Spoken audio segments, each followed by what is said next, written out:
At pagkatapos naman namin mag-basketball, bali gumagawa rin kami ng mga ibang laro dito tulad ng soccer. Ngayon, ang laro naman ngayon ay magsasoccer naman ngayon kami. Ayan yung mga kalaro ko. Ayan. Ayan ang mga laro dito. Pagka halimbawa walang ginagawa, pagtapos ng trabaho, ayan, nagsasoccer kami rito.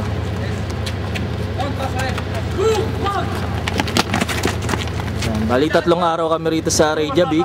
Last day na namin bukas. Yan.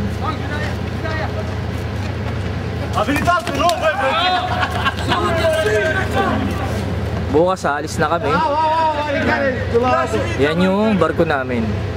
Lejaman. Yan yung mga crew dito sa Lejaman. Yan. Yung crew na yan ay sa deck department tsaka sa engine department. Yang mga player na yan. Yan. Bali gumawa lang sila ng court. Diyan nila sisipain yung bola. Yan. Para makapasok dyan sa loob na yan. Tapos dito naman sa kabila din. Yan. Kailangan makashoot sila dyan sa magkabilang paleta na yan. Dito sa Iceland, ang pinupuntahan ng mga dito, mga turista ay itong Blue Lagoon. Yan, sa Reykjavik yan. Bali ito ang makikita mo dyan na bumubulusok pataas yung tubig. Yan, natural resources yan. Pati itong isa. Yan, yan ang lake na pwedeng mag-swimming ang mga tao dyan. Bali, yung lugar na yan ay maligamgam. Maligamgam yung tubig dyan. Pwede kang mag-swimming at pwede kang magtampisaw dyan habang maraming taong naliligo rin. Yan. Yan. Tapos dito naman sa gilid ko, ito yung ginawa nila na malaking bato na pinagsama-sama nila, pinagdikit-dikit nila hanggang sa magkorte ng ganito. Ayan. Yang bato na yan na kinreate nila na maging ganyan ang itsura ay noong 15, tignan natin, napakatagal na panahon na.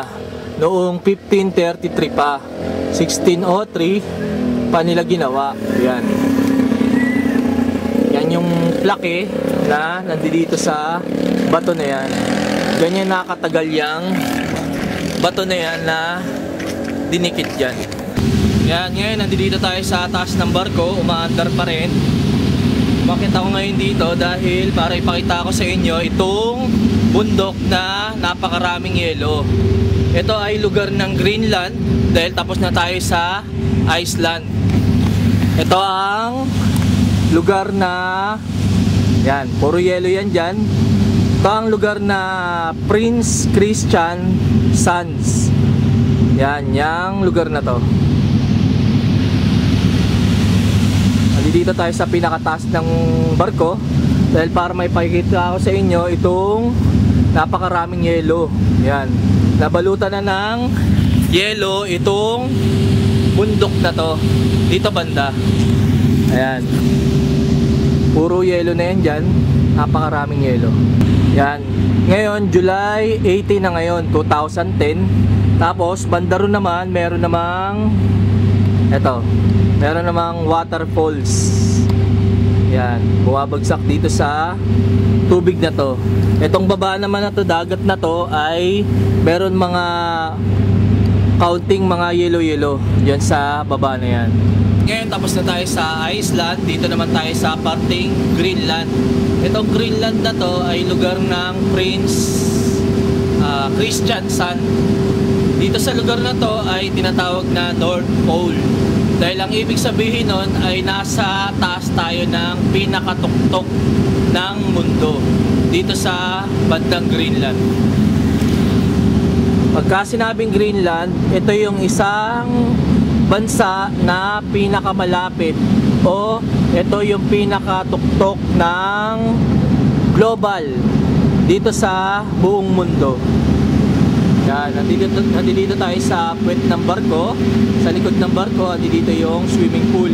Habang may mga pasahero din dyan na nagkukuha na ng mga picture-picture. Yan, yan sila. Yan, ngayon, malapit na tayong pumuwerto dito sa bansa ng Greenland. Susubukan natin na makababa dito sa lugar na to. Alamin natin kung ano yung pwedeng mapuntahan para mabidyohan natin itong lugar ng Greenland. Kanina, nandito yung unahan ng barko para makita yung iceberg na yan. Yan, nag-yellow na sa ibabaw ng bundok. Ngayon, ito na yung likuran ng barko natin. Dahil umikot lang tayo para may pakita itong nag-yellow na yan. Tapos ngayon, maya-maya ng konti ay pupuerto na tayo. Pupuntahan na natin yung lugar ng Prince Christian Sand. Maya-maya lang ng konti ay pupuerto na tayo. Pero tender tayo ngayong araw na to. Yan. Ngayon ang gagamitin natin ay itong Zodiac. Kaya isa sa mga taga-deck ang nag-aasikaso para kunin na yung Zodiac na yan para magamit ng pasahero. Yan, mamaya ibababa na yung Zodiac na yan kasama itong yung crane na yan ay gagamitin na yan para maibaba itong Zodiac na to. Yan, ngayon nandito na tayo. Yung crane nandiyan dyan, kinuha na yung isa sa mga Zodiac. Yan, binababa na. At yung ibang Zodiac ay nandito na, nasa baba na. Dahil dyan sasakay lahat ng mga pasahero. At yung ibang pasahero nandito sa gilid. At ito yung isa sa mga nag-ooperate, si Eric. Yan, bali binababa na nila yung Zodiac. Last na Zodiac na nandito sa ibabaw para ibaba na rin nila. Yan. Yun na yung crane na merong Zodiac. Yan, binababa na isa-isa. At ito na yung isa sa mga kadete na magmamaniubra nitong Zodiac na yan. Sila yung isa sa mga driver. Yan, dahil dyan sasakay lahat ng mga pasahero sa mga Zodiac na yan. Yan si Eric. Yan yung isa sa mga deck na nag-ooperate dito sa pagbaba ng mga Zodiac na to. Yan na yung mga pasahero. Yan, dahil pupuntahan nila itong iceberg na yan. Yan. Tapos meron ding ibang pasahero na nasa Zodiac. Ayun sila, napakalayo na.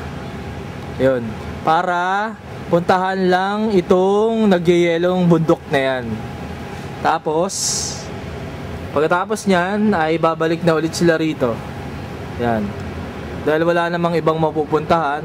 Dahil itong Greenland na to, dito sa Prince Christian Sand, ay walang gaanong mga nakatirang tao. Dahil ang mga nakatira lang dito ay yung mga penguin, yung mga sea lion, at yung oso. Yan yung mga nakatira dyan. Tapos dito mayroon pang bata na pasahero din. Yan, blocky yellow na yan dyan. Tapos andyan dyan yung mga pasahero dyan sa Zodiac na yan. Napakalayo na. Yan, dahil tinitignan nila yung mga hayop na nabubuhay dyan sa lugar na yan. Hindi na masyado makita kung ano yung tinitignan nila dyan dahil napakalayo ng lugar yan. Meron na naman paparating Zodiac na maraming pasahero. Tapos merong isang kadete na siya yung isa sa mga nagdadrive dyan sa Zodiac na yan. Dahil sila naman ang papunta rito. Sila naman ang pupunta rito para puntahan yung lugar na yan. Para ipaliwanag kung anong lugar yan, meron dyan sila. Yan, ayun na yung mga ibang pasahero. Papunta pa lang yan sila. Yan yung isa sa mga gustong puntahan ng mga pasahero dito sa Greenland. Dahil napakaganda nitong lugar na to, hindi na tayo bababa at hindi na tayo pupunta dun sa Zodiac na yun. Ayun, tinitignan nila, inaabangan nila kung bumabagsak yung mga blocky yellow dyan sa sa butas na yan. Yan, narinig ko na bumagsak yung yelo. Ang lakas. Hanggang dito, rinig yung pagkakabagsak nung yelong yun. Yun yung isa sa mga gusto nila makita. Kaya sila pumupunta rito. Yan. Yan na naman yung mga groupings. Yan yung isa sa mga grupo na pasahero na sila naman ang pupunta ngayon dun sa lugar na yon.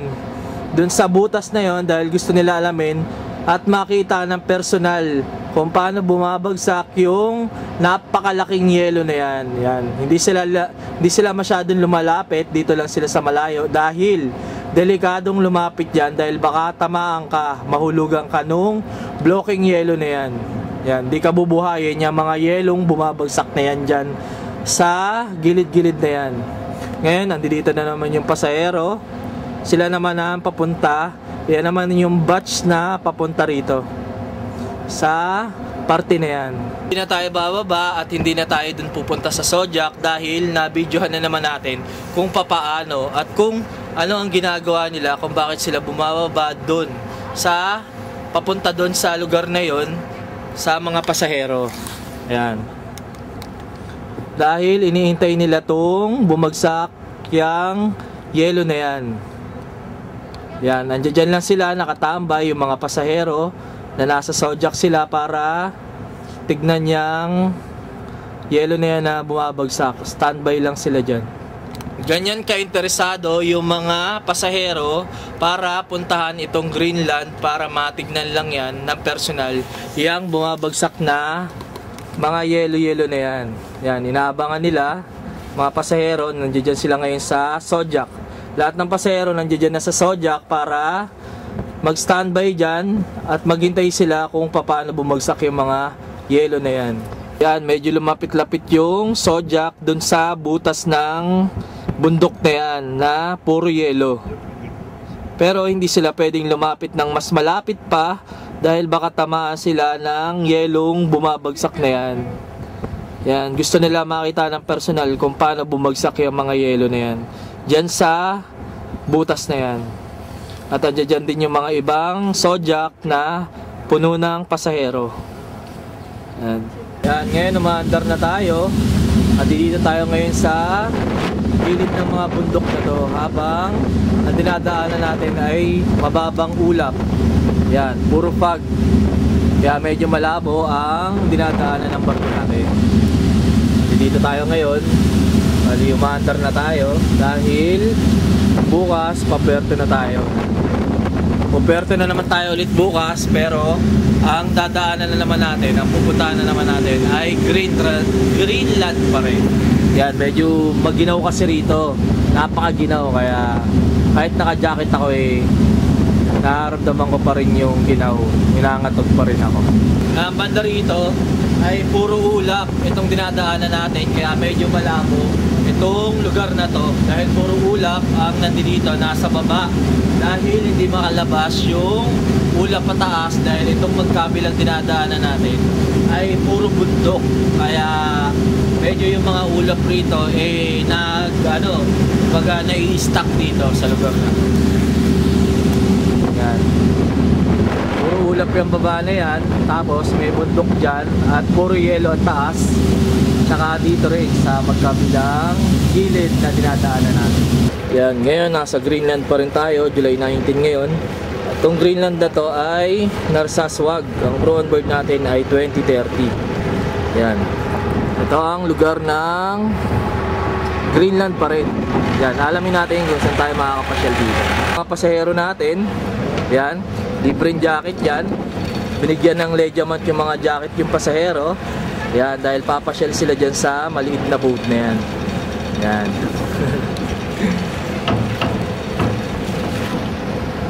Tapos, dito tayo pupunta. Can you ask you something?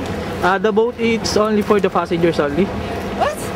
The boat is only for the passengers only? Yes. Okay, thank you. Unfortunately. Yun, bali, yung mga crew, hindi pwede dyan sa boat na yan. Kaya dito tayo mamamasyal. Alamin natin kung ano mapupuntahan dito.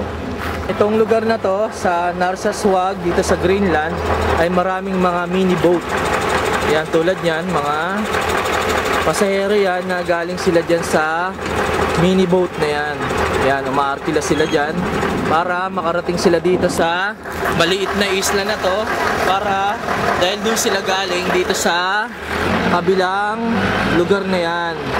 Yan, dyan sa kabilang lugar na yan ay dagat na punong-puno pa rin ng kalat-kalat na yelo. Yan, tulad yan. Tapos ito yung malaking barko natin. Tapos ito yung mga ibang pasahero na galing sa maliit na boat. Tapos dito naman sila sasakay sa sasakyan na yan para dumaan naman sila sa land dito sa lugar ng Narsarsuaq, dito sa Greenland. Tapos yung ibang mga katrabaho natin ay nandoon naglalaro ng baseball bat. Ito yung barko natin.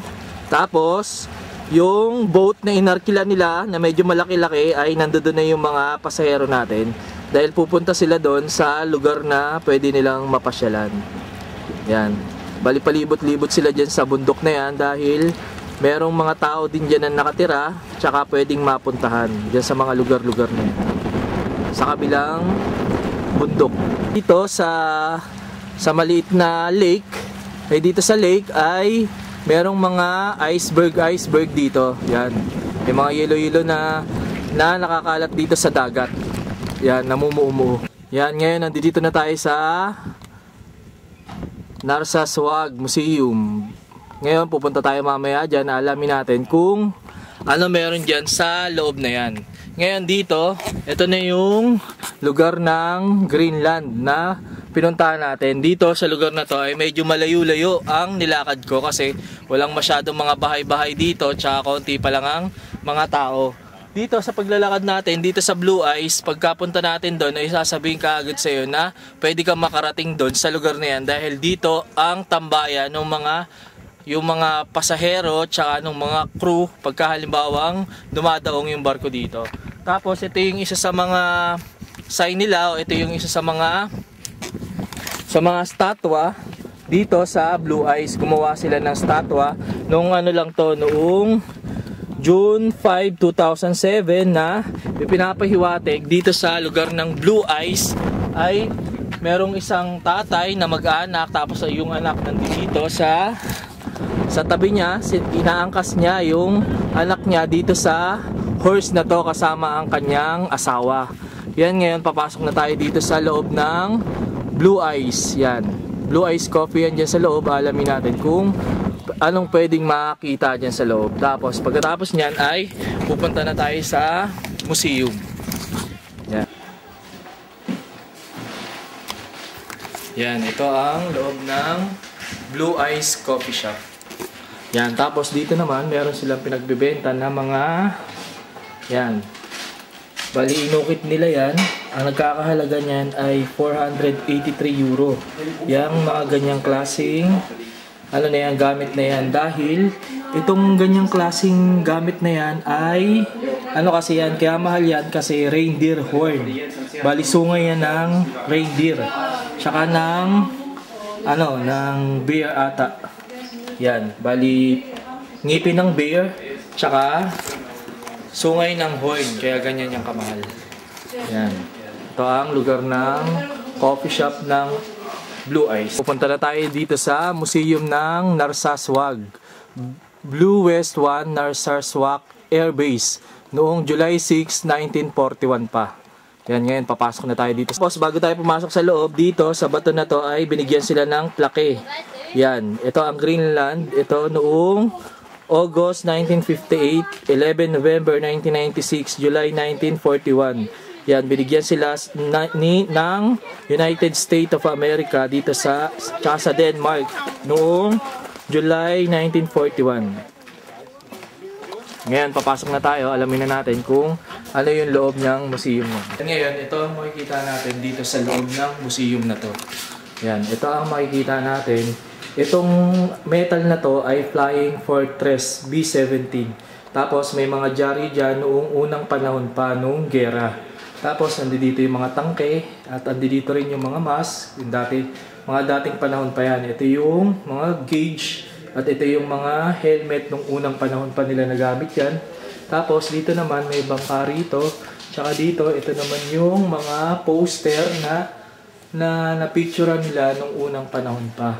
Yan. Tapos dito naman sa kabila, meron din dito silang nahukay na mga buto. Buto ng tao nung unang panahon pa yan. Naman sa pangalawang kwarto ay makikita natin yung ginamit pa noong World War. Napakatagal na panahon na dahil ito yung mga gamit na ginamit nila noong gera. Yan.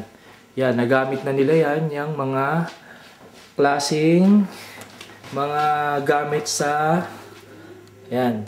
Bali may mga magazine pa dyan. Yung mga unang panahon, yan yung mga taong sundalo na nakipaglaban sa digmaan ng unang panahon.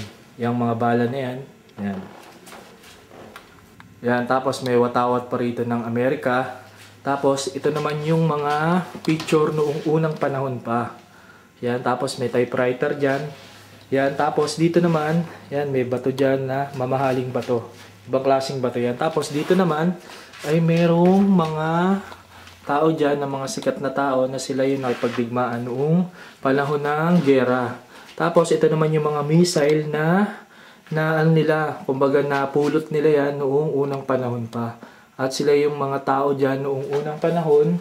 Tapos dito naman banda ay mga lumang gamit. Yan, napulot nila yan. At ito naman yung mga dating mga eroplano noong unang panahon pa. Ayan, napicturean nila. Tapos ito yung dati yung gauge noong unang panahon. Kahoy pa. Tapos ito naman yung mga unang lata, yung mga unang bote na napulot nila. Yung mga unang baso at saka mga kutsarita, tinidor. Yan, napulot nila yung mga yan. Yung museum na mga noong ano pa to? Mga Air Forces. Yung mga lugar na yan. Nung unang panahon. Yan ngayon, nandito tayo sa loob ng airport dahil dito sa lugar na to ay meron silang airport dito. Meron ding lugar na para sa mga Air Force. Yan, dito sa airport na to ay meron ding nakatambay na yan, helicopter. Yan, helicopter tsaka tora-tora. Yan.